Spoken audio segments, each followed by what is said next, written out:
Hello students, हम अपना numerical का सीरीज पैरेलल कॉम्बिनेशन में कर रहे थे। उसी सीरीज को आगे बढ़ाते हुए हम इस वीडियो में फर्दर 3 क्वेश्चंस को देखेंगे कि इक्विवेलेंट रेजिस्टेंस हमको इन तीनों क्वेश्चंस में आपको सॉल्व करना है। और आई गेस इन क्वेश्चंस को सॉल्व करने के बाद आपको एक बेहतर अंडरस्टैंडिंग हो चुकी होगी, ठीक है। और उसके बाद आप लगभग सारे क्वेश्चंस को खुद से सॉल्व कर पा रहे होंगे, ठीक है। आइए बिना आपका टाइम वेस्ट किए हुए हम स्टार्ट करते हैं अपना वीडियो। तो सबसे पहले हम इस वाले क्वेश्चन पे चलते हैं, ठीक है। अब इसमें हमको बोला है कि आर इक्विवेलेंट निकालना है ए और बी के क्रॉस, ठीक है। मैंने आपको बताया है कि जिस भी पॉइंट्स के क्रॉस हमको इक्विवेलेंट की वैल्यू निकालनी होगी, सबसे पहले क्या करेंगे, हम उसके क्रॉस एक बैटरी जोड़ लेंगे अपनी सहूलियत के लिए, ताकि हमको चीजें अच्छे से समझ में आए, ठीक है। और ये बैटरी का पॉजिटिव टर्मिनल और ये नेगेटिव टर्मिनल, ठीक है। अब जैसे ही हमने इसको बैटरी से जोड़ा, सर्किट कंप्लीट हुआ, इसमें आई करंट फ्लो होना स्टार्ट हो जाएगी, ठीक है। अब जो भी आई करंट आएगा यहाँ पे, जैसे ही यहाँ आएगा, अब करंट को फर्दर 3 पाथ मिल गए, ठीक है। तो करंट डिवाइड हो जाएगा I1, I2 एंड I3 में। हमने सिर्फ आपको एक ही चीज बताया अभी तक कि जैसे बैटरी से सर्किट कनेक्ट करेंगे, हम करंट को फ्लो कराएंगे, करंट ही सब बताएगा कि सीरीज में कनेक्शन होगा या नहीं होगा, ठीक है। अब देखिए, ये जो आई करंट फ्लो हो रही है इस रेजिस्टेंस में जाएगा, इसमें निकलने के बाद फिर ये फर्दर इसमें जाएगा, 2 ओम के रेजिस्टेंस में भी I1 यहां आ गया, I2 यहां से निकल रहा है, I2 इस रेजिस्टेंस से बाहर निकल गया, I3 इस वाले रेजिस्टेंस से निकल रहा है, ठीक है। देखिए I3 यहां से बाहर निकल गया, I3। अब ये I करंट 3 पार्ट में डिवाइड हुआ था, I1, I2, I3, और ये तीनों I1, I2, I3 फिर से इस पॉइंट पे आके मिल गए। अब यहां से हमारा I करंट वापस से बैटरी के नेगेटिव टर्मिनल में वापस चला गया। तो सबसे पहला काम हमने आपको बताया कि आप करंट को फ्लो करा लीजिए थ्रू आउट दी सर्किट, और उसके बाद करंट को रीड करिए, करंट आपका सब कुछ बताएगा, ठीक है। अब देखिए, ये I1 करंट यहां से चल के 3 ओम के रेजिस्टेंस में जा रहा है, सेम I1 2 ओम के रेजिस्टेंस में जा रहा है, ठीक है। एक ही पाथ से दोनों रेजिस्टेंस, सॉरी एक ही पाथ से करंट फ्लो करने का मौका मिल रहा है। इसका मतलब 3 ओम और 2 ओम का जो रेजिस्टेंस है वो सीरीज में होंगे, क्योंकि दोनों रेजिस्टेंस में सेम करंट फ्लो कर रहा है। तो इसका इक्विवेलेंट क्या हो जाएगा, R equivalent in case of series, या S1 कर लीजिए, R1 plus R2, 3 plus 2 is equal to 5 ohm, ठीक है। अब जैसे ही ये सॉल्व हुए, हम इन दोनों को हटा के एक रेजिस्टेंस बना लेंगे, ठीक है। चलिए इसको कर लेते हैं। ये हमने सॉल्व कर लिया 3 एंड 2 ओम का रेजिस्टेंस, और हमको इसका इक्विवेलेंट मिल गया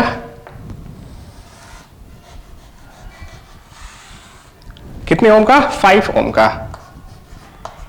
आई होप अब आपको चीजें थोड़ी समझ में आ रही होंगी।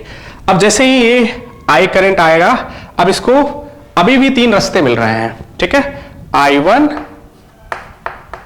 I2 एंड I3, ठीक है। अभी I1, I2, I3, I1 के लिए सिर्फ एक रेजिस्टेंस, यहां से I1 बाहर निकल गया, ठीक है। I2 के लिए भी एक ही रेजिस्टेंस है, I3 के लिए अभी भी इसको 2, हाँ I3 के लिए देखिए जरा, I3 करंट इस वाले रेजिस्टेंस में भी जा रहा है और इस वाले रेजिस्टेंस में भी जा रहा है, मतलब same current in these 2 resistance. क्या ये भी सीरीज कनेक्शन में होंगे? यस। तो आप इसको भी सॉल्व कर लीजिए, सिमिलर 3 + 2 5। तो R equivalent S2 will be 3 + 2, that will be 5 ओम। हम इसको भी हटा के सिर्फ एक इक्विवेलेंट रेजिस्टेंस बना सकते हैं। चलिए कर लेते हैं।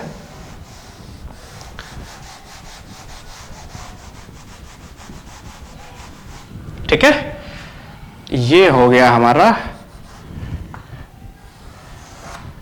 5 ओम का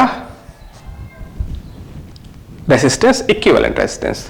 अब देखिए जरा, अब यहां से जो आई करंट आया, फर्दर इसको 3 पार्ट्स में डिवाइड हुआ, I1, I2 एंड I3, और तीनों यहां पे वापस आके I1, I2, I3 आई में कन्वर्ट होकर बैटरी में वापस आ गए। अब आपको क्लियरली यहां पे दिख रहा होगा कि ये किसमें है, तीनों का स्टार्टिंग और एंड पॉइंट सेम है, इसका मतलब ये तीनों किसमें है, पैरेलल कनेक्शन में है। पैरेलल कनेक्शन का फार्मूला भी आपको पता है, 1/R equivalent is equal to 1/R1 plus 1/R2 plus 1/R3। अगर इसको फर्दर सॉल्व करेंगे तो क्या हो जाएगा, 1/5 प्लस 1/1 प्लस 1/5। ठीक है, एलसीएम लेंगे क्या आ जाएगा, 5।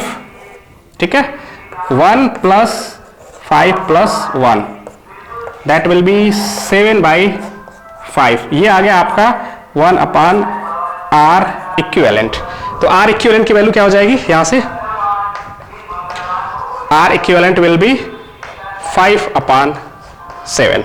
ठीक है, आप इसको रेसिप्रोकेट कर देंगे। आई होप आपको इतना समझ आ रहा होगा। ठीक है,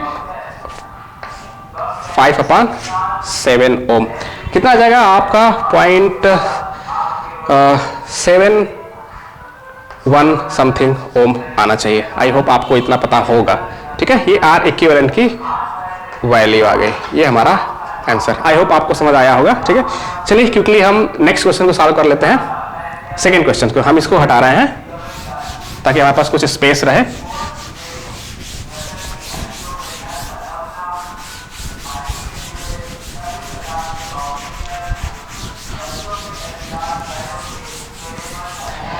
चलिए इस क्वेश्चन को देखते हैं।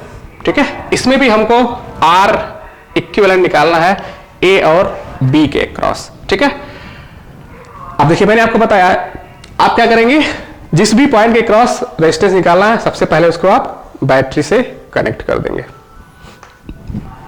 ठीक है, जैसे हमने बैटरी से कनेक्ट किया, ये पॉजिटिव टर्मिनल, ये नेगेटिव, करंट यहां से फ्लो होना स्टार्ट आएगी। ठीक है, अब यहां से करंट को दो पाथ मिला इस नोड से, I1 एंड I2। अब ये I1 करंट इधर से गया, इसमें भी I1 करंट ही आ रहा है। आई होप आपको समझ आ रहा होगा। ठीक है, सेम I1 यहां आया और ये I2 देखिए, I2 करंट इसमें आया, सेम I2 करंट इस वाले स्टेज में भी आया। ठीक है, यहां भी आ गया I2 और यहां से आ गया I1। अब I करंट यहां से डिवाइड हुआ था I1 और I2 में। आई होप आपको समझ आ रहा होगा। और सेम I2 और I1 मिलके क्या बन गया, I करंट। ठीक है, आई होप अब आपको चीजें क्लियर समझ आ रही होंगी कि इन दोनों रेजिस्टेंस में सेम करंट फ्लो हो रहा है, इन दोनों रेजिस्टेंस में सेम करंट फ्लो हो रहा है। इसका मतलब ये दोनों सीरीज कनेक्शन में होंगे और ये दोनों भी सीरीज कनेक्शन में होंगे।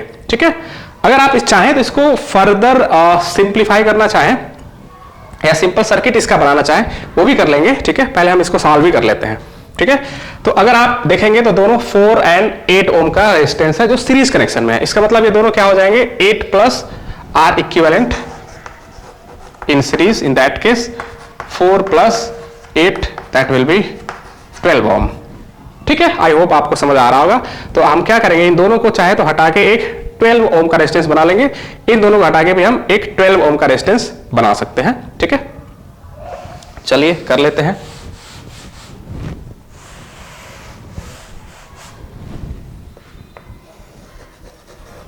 और ये इधर से आ गया 12 ओम।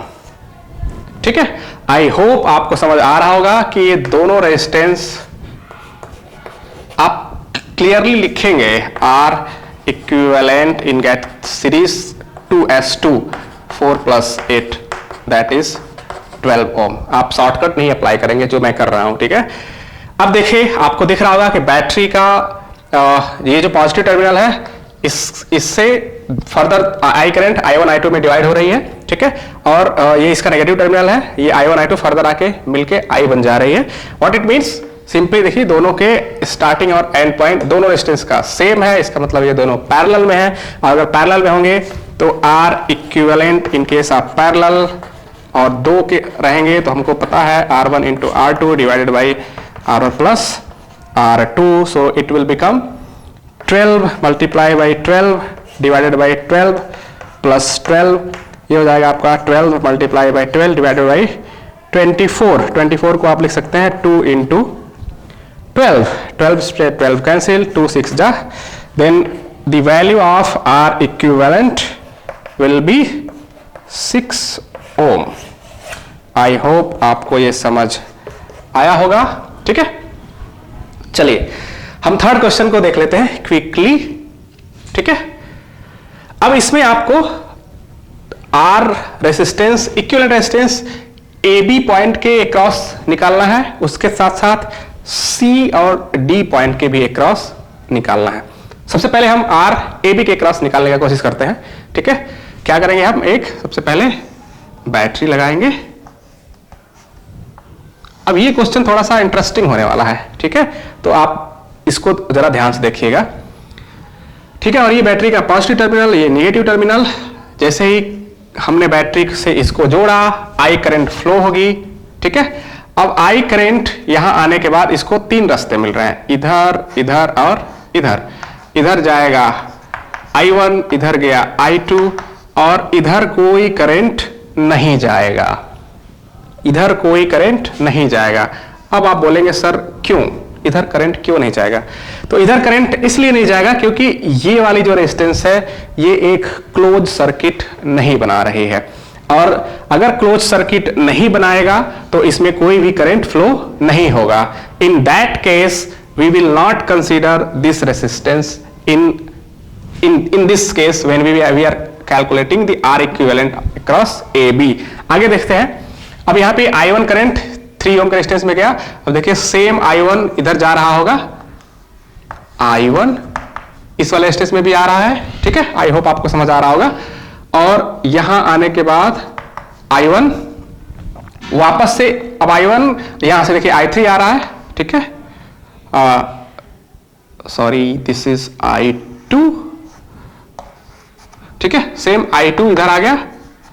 अब ये I1 और I2, यस I1 और I2 मिल जाएंगे। अब फिर से यहां पे देखेंगे कि यहां पे क्या इसमें करंट जाएगा, नहीं, इसमें भी कोई करंट फ्लो नहीं करेगा क्योंकि ये वाला भी रेजिस्टेंस फर्दर क्लोज लूप नहीं बना रहा है। इसका मतलब इसमें करंट ही जीरो होगा। अगर करंट की वैल्यू ही जीरो होगी इस रेजिस्टेंस में तो हम इसको कंसीडर ही नहीं करेंगे, ठीक है, कि इसके क्रॉस भी हमको कोई पोटेंशियल ड्रॉप हो रहा होगा। अब फर्दर I1 I2 दोबारा से मिलके I बन गया और I वापस से बैटरी में चला गया। अब देखेंगे करंट को, देखिए जरा, ये I1 इस रेजिस्टेंस और इस रेजिस्टेंस दोनों में जा रहा है। इसका मतलब ये दोनों किसमें होंगे, सीरीज कनेक्शन में होंगे, ठीक है। अगर ये दोनों सीरीज कनेक्शन में होंगे तो R equivalent in case of series is 3 + 3 that will be 6 ओम, ठीक है। जैसे हमने ये सॉल्व कर लिया, अभी मैं इसको रब नहीं करूंगा क्योंकि इसके भी क्रॉस हमको निकालना है। बट आप समझ रहे होंगे कि हमने इन दोनों को हटा के सिर्फ एक रेजिस्टेंस बना दिया, कितने ओम का, 6 ओम का, ठीक है। आप ये एज्यूम करके चलिए कि ये नहीं है।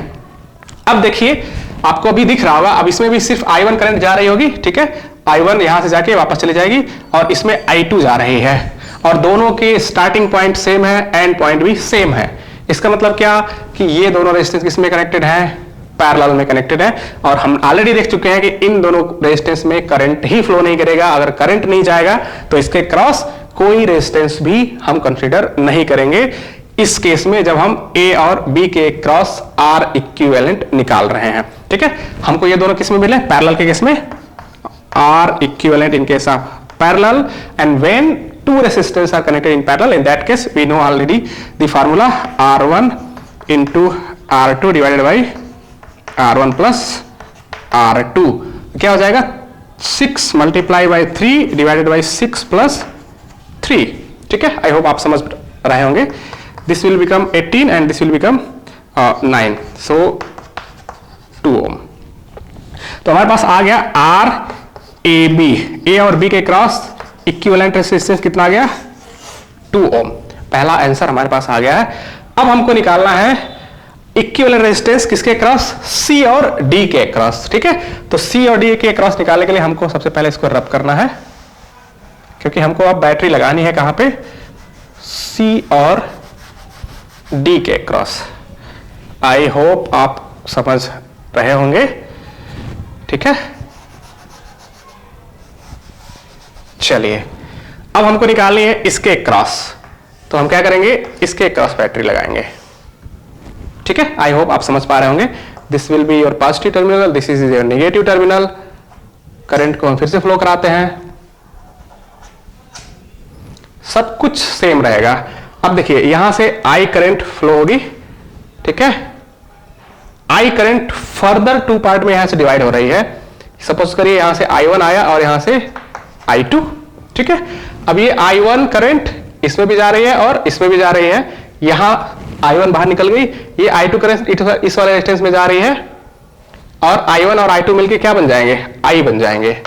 I करंट इस वाले रेजिस्टेंस में आके वापस से बैटरी के नेगेटिव टर्मिनल में, ठीक है। अब देख लीजिए कौन सा करंट, सेम करंट किस दो रेजिस्टेंस में जाके मिल रही है।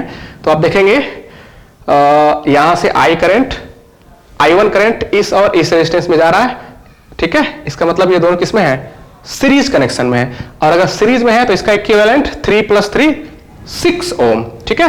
तो फॉर द सेम पुराना ही क्वेश्चन बन गया हमारा। हमने क्या किया, इसको हटा के एक 6 ओम का रेजिस्टेंस लगा दिया,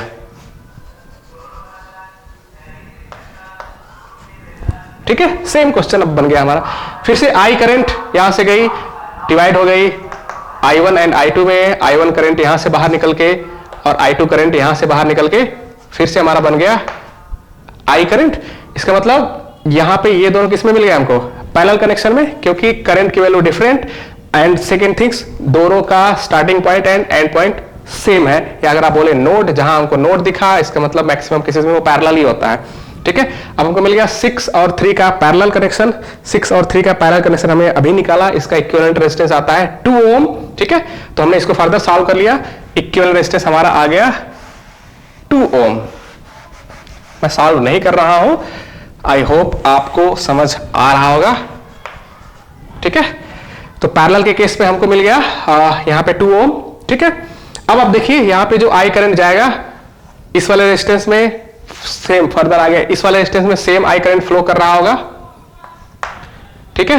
और सेम आई करंट हमारी थर्ड वाले रेजिस्टेंस में भी फ्लो कर रहा है। इसका मतलब इन तीनों रेजिस्टेंस में सेम आई फ्लो कर रहा है। तो यहां पे R equivalent in case of CD, that will become your 3 + 2 + 3 is equal to 5 + 3 8 ohm. So this will be your answer. I hope आपको ये क्वेश्चंस समझ में आए होंगे। तो मैं चाहूंगा कि एक बार आप फिर से इन सारे क्वेश्चंस को अपनी कॉपी में सारे सर्किट को बनाइए, ठीक है, और खुद से सॉल्व करने का कोशिश करिए, ठीक है। नेक्स्ट क्वेश्चन, नेक्स्ट वीडियो में मैं आपको मैं कोशिश करूंगा कि एक ऐसा सर्किट ले, ठीक है, और उस सर्किट में डिफरेंट रेजिस्टेंस हो, तो हम हर एक रेजिस्टेंस के क्रॉस कितना करंट फ्लो हो रहा है, कितना वोल्टेज ड्रॉप हो रहा है, ठीक है, हम वो कैलकुलेट करेंगे नेक्स्ट वीडियो में, ठीक है। आई होप आपने इस वीडियो को एंजॉय किया होगा। Thank you.